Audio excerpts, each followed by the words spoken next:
Hi friends, ಎಲ್ರಿಗೂ ನಮಸ್ಕಾರ. ಎಲ್ಲರೂ ಹೇಗಿದ್ದೀರಾ? ಐ ಹೋಪ್ ನೀವೆಲ್ಲರೂ ಚೆನ್ನಾಗಿ ಖುಷಿಯಾಗಿ ಆರೋಗ್ಯವಾಗಿದ್ದೀರಾ ಅಂತ ಭಾವಿಸ್ತೀನಿ.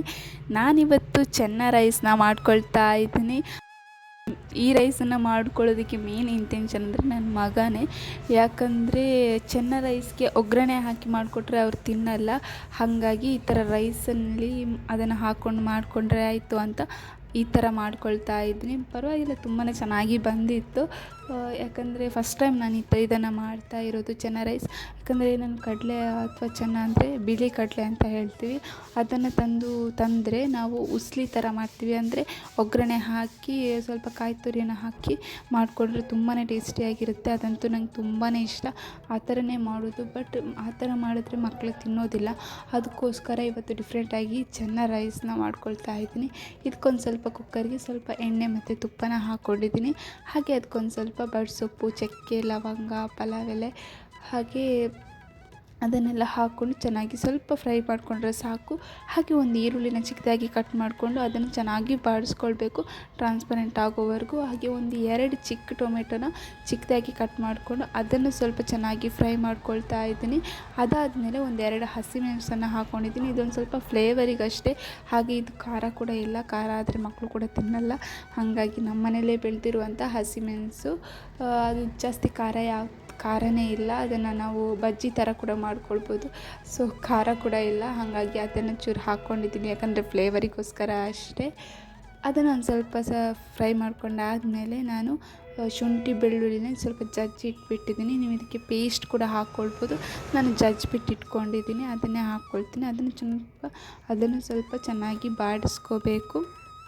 ಇದಾದಮೇಲೆ ನಾನು ಸ್ವಲ್ಪ ಮಸಾಲೆ ಪೌಡರ್ಸ್ನ ಹಾಕ್ಕೊಳ್ತೀನಿ. ಅಂದರೆ ಮೆಣಸಿನ ಪುಡಿ, ಹಾಗೆ ಕೊತ್ತಂಬರಿ ಪುಡಿ, ಗರಂ ಮಸಾಲ, ಹಾಗೆ ಅರಿಶಿನ ಪುಡಿ ಅದನ್ನು ಹಾಕ್ಕೊಂಡು ಚೆನ್ನಾಗಿ ಮಿಕ್ಸ್ ಮಾಡಿಕೊಂಡ್ರೆ ಆಯಿತು. ತುಂಬ ಟೇಸ್ಟಿಯಾಗಿ ಬರುತ್ತೆ. ನೀವು ಇದಕ್ಕೆ ಏನಂದರೆ ಕೊತ್ತಂಬರಿ ಸೊಪ್ಪು ಹಾಗೆ ಪುದೀನ ಸೊಪ್ಪನ್ನು ಕೂಡ ಹಾಕ್ಕೊಳ್ಬೋದು. ಅದು ಕೂಡ ತುಂಬ ಟೇಸ್ಟಿಯಾಗಿ ಬರುತ್ತೆ. ಇದು ಅಂದರೆ ಏನಿಲ್ಲ, ಇದು ಟೊಮೆಟೊ ಬಾತೆಲ್ಲ ಮಾಡ್ತೀವಿ ಅಲ್ಲ, ಅದೇ ಪ್ರೊಸೀಜರಲ್ಲಿ ಮಾಡೋದು. ಬಟ್ ಏನಂದರೆ ಟೊಮೆಟೊ ಸ್ವಲ್ಪ ಜಾಸ್ತಿ ಬೇಕಾಗುತ್ತೆ ಟೊಮೆಟೊ ಬಾತ್ಗೆ. ಇದಕ್ಕೆ ನಾನು ಒಂದು 2 ಚಿಕ್ಕ ಟೊಮೆಟೊನ ಹಾಕ್ಕೊಂಡಿದ್ದೀನಿ ಅಷ್ಟೇ. ಇವಾಗ ನಾನು ಮೆಣಸಿನ ಪುಡಿ, ಕೊತ್ತಂಬರಿ ಪುಡಿ, ಹಾಗೆ ಅರಿಶಿನ, ಹಾಗೆ ಸ್ವಲ್ಪ ಗರಂ ಮಸಾಲನ ಹಾಕ್ಕೊಂಡು ಚೆನ್ನಾಗಿ ಮಿಕ್ಸ್ ಮಾಡ್ಕೊಳ್ತೀನಿ. ಇಲ್ಲಿ ನೋಡ್ತಿರ್ಬೋದು ಸ್ವಲ್ಪ ಡ್ರೈ ಅನಿಸುತ್ತೆ. ಅಂದರೆ ನಾನು ಸ್ವಲ್ಪನೇ ಎಣ್ಣೆನ ಯೂಸ್ ಮಾಡಿಕೊಂಡು ಒಗ್ಗರಣೆನ ಪ್ರಿಪೇರ್ ಮಾಡ್ಕೊಂಡಿದ್ದೆ. ಹಾಗಾಗಿ ಸ್ವಲ್ಪ ಸೀದೋಗಿಬಿಡುತ್ತೆ. ಇನ್ನೂ ಸ್ವಲ್ಪ ಹಾಗೆಯೇ ನಾನು ಮಿಕ್ಸ್ ಮಾಡ್ಕೊಳ್ತಾ ಇದ್ದರೆ. ಹಾಗಾಗಿ ಅದಕ್ಕೊಂದು ಸ್ವಲ್ಪ ನೀರನ್ನು ಹಾಕ್ಕೊಂಡು ಚೆನ್ನಾಗಿ ಮಿಕ್ಸ್ ಮಾಡ್ಕೊಳ್ತೀನಿ. ಇದಾದಮೇಲೆ ನಾನು ನೈಟೇ ನೆನೆಸಿಟ್ಟಿರುವಂಥ ಕಡಲೆನ ಆ್ಯಡ್ ಮಾಡ್ಕೊಳ್ತೀನಿ. ಕಡಲೆನ ನೈಟೇ ನೆನೆಸಿಟ್ರೆ ಮಾರ್ನಿಂಗ್ ತುಂಬಾ ಚೆನ್ನಾಗಿರುತ್ತೆ. ಯಾಕಂದರೆ ಅದು ಬೇಗನೆ ಬೇಯುತ್ತೆ. ಇಲ್ಲಾಂದರೆ ನೀವು ಆಗಿಂದಾಗಲೇ ಮಾಡೋದಕ್ಕೆ ಸ್ವಲ್ಪ ಬೇಯೋದಕ್ಕೆ ಕಷ್ಟ. ಹಾಗಾಗಿ ನೈಟೇ ನೆನೆಸಿಟ್ಟಿದ್ದೀನಿ ನಾನು ಕಡಲೆನ. ಒಂದು ಕಪ್ ಆಗೋಷ್ಟು ಕಡಲೆನ ನೆನೆಸಿಟ್ಟಿದ್ದೀನಿ. ಇವಾಗ ಈ ಥರ ಮಸಾಲೆ ಎಲ್ಲ ರೆಡಿ ಮಾಡ್ಕೊಂಡಾದಮೇಲೆ ಇವಾಗ ಒಂದು ಸ್ವಲ್ಪ ಎಷ್ಟು ಉಪ್ಪು ಬೇಕೋ ಅಷ್ಟನ್ನು ಸೇರಿಸ್ಕೊಳ್ತೀನಿ. ನೀವು ಮತ್ತೆ ಬೇಕಾದರೆ ಉಪ್ಪನ್ನು ಟೇಸ್ಟ್ ಮಾಡಿ ನೋಡ್ಕೊಳ್ಬೋದು.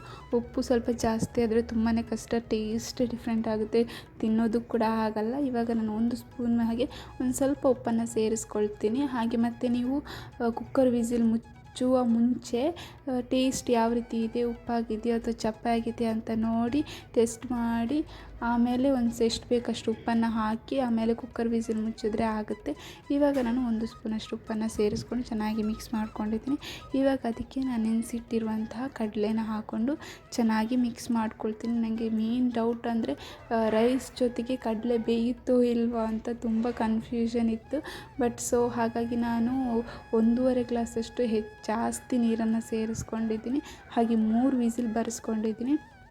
ಇವಾಗ ನಾನು 1.5 ಗ್ಲಾಸಷ್ಟು ಅಕ್ಕಿನ ತೊಗೊಂಡಿದ್ದೀನಿ. 1.5 ಗ್ಲಾಸಷ್ಟು ಸೋನಾ ಮಸೂರಿ ಅಕ್ಕಿಗೆ ನಾವು 3 ಗ್ಲಾಸಷ್ಟು ನೀರನ್ನು ಸೇರಿಸ್ಕೊಳ್ಬೇಕು. ಯಾಕಂದರೆ 1 ಗ್ಲಾಸ್ ಅಕ್ಕಿಗೆ 2 ಗ್ಲಾಸ್ ನೀರು. ಹಾಗೆ ನಾನಿವತ್ತಿಲ್ಲಿ 4.5 ಗ್ಲಾಸಷ್ಟು ನೀರನ್ನು ಸೇರಿಸ್ಕೊತಿದ್ದೀನಿ.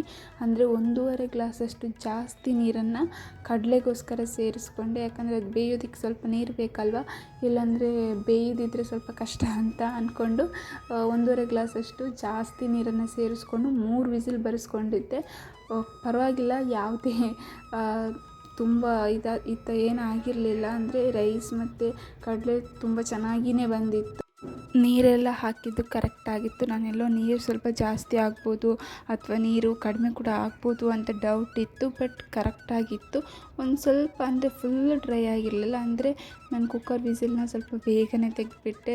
ವಿಸಿಲ್ ಕಂಪ್ಲೀಟ್ ಕೂಲ್ ಆಗೋದಕ್ಕಿಂತ ಒಂದೆರಡು ಸೆಕೆಂಡ್ ಸ್ವಲ್ಪ ಬೇಗನೆ ತೆಗೆದುಬಿಟ್ಟೆ. ಹಾಗಾಗಿ ಒಂದು ಸ್ವಲ್ಪ ನೀರು ಇತ್ತು ಅಂತ ಅನಿಸುತ್ತೆ. ಅದು ಸ್ವಲ್ಪ ಡ್ರೈ ಆದರೆ ಕರೆಕ್ಟಾಗಿತ್ತು. ಅಂದರೆ 1.5 ಗ್ಲಾಸಷ್ಟು ಎಕ್ಸ್ಟ್ರಾ ನೀರನ್ನು ಹಾಕ್ಕೊಂಡಿದ್ದೆ ಅಲ್ವಾ, ಆದರೂ ಸ್ವಲ್ಪ ಪರ್ಫೆಕ್ಟಾಗಿ ಬಂದಿತ್ತು ಅಂತಲೇ ಹೇಳ್ಬೋದು. ಇವಾಗ ನಾನು ಒಂದು ಸ್ವಲ್ಪ ಕುದಿ ಬಂದಾದಮೇಲೆ ರೈಸ್ನ ಸೇರಿಸ್ಕೊಂಡು ಒಂದು 3 ವಿಸಿಲ್ ಹಾಕ್ಕೊಂಡಿದ್ದೀನಿ. ಯಾಕಂದರೆ ನನಗೆ ಕಡಲೆ ಮೇಲೇ ಡೌಟು, ಯಾಕಂದರೆ ಅದು ಬೇಯುತ್ತೋ ಇಲ್ವೋ ಅಂತ. ಹಾಗಾಗಿ 1.5 ಗ್ಲಾಸ್ ನೀರು ಜಾಸ್ತಿ ಹಾಕ್ಕೊಂಡು 3 ವಿಸಿಲ್, 1 ವಿಸಿಲ್ ಎಕ್ಸ್ಟ್ರಾ ತೆಕ್ಕೊಂಡೆ. ಕರೆಕ್ಟಾಗಿ ಬಂದಿತ್ತು, ಪರ್ಫೆಕ್ಟಾಗಿ ಕೂಡ ಬಂದಿತ್ತು. ಆದರೆ ಯಾವುದೇ ರೀತಿ ರೈಸ್ ಕೂಡ ಮುದ್ದೆ ಥರ ಆಗಿರಲಿಲ್ಲ. ಹಾಗೆ ಕಡಲೆ ಕೂಡ ಬೆಂದಿತ್ತು, ತುಂಬ ಟೇಸ್ಟಿಯಾಗಿ ಕೂಡ ಬಂದಿತ್ತು. ಐ ಹೋಪ್ ನಿಮಗೂ ಕೂಡ ಈ ವಿಡಿಯೋ ಇಷ್ಟ ಆಗುತ್ತೆ ಅಂತ ಅಂದ್ಕೊತೀನಿ. ಒಂದು ವೇಳೆ ನಿಮಗೇನಾದರೂ ಈ ವಿಡಿಯೋ ಇಷ್ಟ ಆಗಿದ್ದರೆ ಪ್ಲೀಸ್ ನನ್ನ ಚಾನಲ್ನ ಸಬ್ಸ್ಕ್ರೈಬ್ ಮಾಡಿ, ಹಾಗೆ ಒಂದು ಲೈಕ್ ಮಾಡಿ. ಹಾಗೆ ನೀವು ಸಬ್ಸ್ಕ್ರೈಬ್ ಮಾಡಿ ಆದಮೇಲೆ ಪಕ್ಕದಲ್ಲೇ ಕಾಣುವಂತಹ ಬೆಲ್ ಐಕನನ್ನು ಕ್ಲಿಕ್ ಮಾಡಿ. ಯಾಕಂದರೆ ನಾನು ನೆಕ್ಸ್ಟ್ ಯಾವುದಾದ್ರೂ ವಿಡಿಯೋ ಅಪ್ಲೋಡ್ ಮಾಡಿದಾಗ ನಿಮಗೆ ನೋಟಿಫಿಕೇಷನ್ ಬರುತ್ತೆ. ಸೊ ಹಾಗಾಗಿ ಬೆಲ್ ಐಕನನ್ನು ಕ್ಲಿಕ್ ಮಾಡಿ. ನೋಡಿ ಯಾವ ರೀತಿ ಪ್ರಿಪೇರ್ ಮಾಡಿದ್ದೀನಿ ಅಂತ. ತುಂಬಾ ಚೆನ್ನಾಗಿ ಬಂದಿತ್ತು. ಫಸ್ಟ್ ಟೈಮ್ ಮಾಡಿದ್ದು. ಟೇಸ್ಟ್ ಕೂಡ ಸ್ವಲ್ಪ ಚೆನ್ನಾಗೇ ಇತ್ತು. ಯಾಕಂದರೆ ಜಾಸ್ತಿ ಏನು ಇಂಗ್ರೀಡಿಯೆಂಟ್ಸ್ ಹಾಕಿರಲಿಲ್ಲ ಅಲ್ವಾ. ತುಂಬ ಚೆನ್ನಾಗಿಯೇ ಬಂದಿತ್ತು. ಮಕ್ಕಳು ಕೂಡ ತುಂಬ ಇಷ್ಟಪಟ್ಟು ತಿಂದರು. ನೀವು ಯಾವ ಥರ ಆದರೂ ಯಾವತ್ತು ಒಂದೇ ರೀತಿ ರೈಸ್ ಮಾಡಿ ಬೋರ್ ಆಗಿದ್ದರೆ ಈ ಥರ ಕೂಡ ಒಂದು ಸಲ ಟ್ರೈ ಮಾಡಿ, ತುಂಬ ಟೇಸ್ಟಿಯಾಗಿರುತ್ತೆ. ಐ ಹೋಪ್ ನಿಮಗೂ ಕೂಡ ಈ ವಿಡಿಯೋ ಹೆಲ್ಪ್ ಆಯಿತು, ಹಾಗೆ ಈ ವಿಡಿಯೋ ಇಷ್ಟ ಆಯಿತು ಅಂತ ಅಂದ್ಕೊತೀನಿ. ಇಷ್ಟ ಆಗಿದ್ದರೆ ಪ್ಲೀಸ್ ಸ್ವಲ್ಪ ಫ್ರೆಂಡ್ಸ್ಗೂ ಶೇರ್ ಮಾಡಿ, ಹಾಗೆ ಸಬ್ಸ್ಕ್ರೈಬ್ ಮಾಡಿ. Thank you for watching.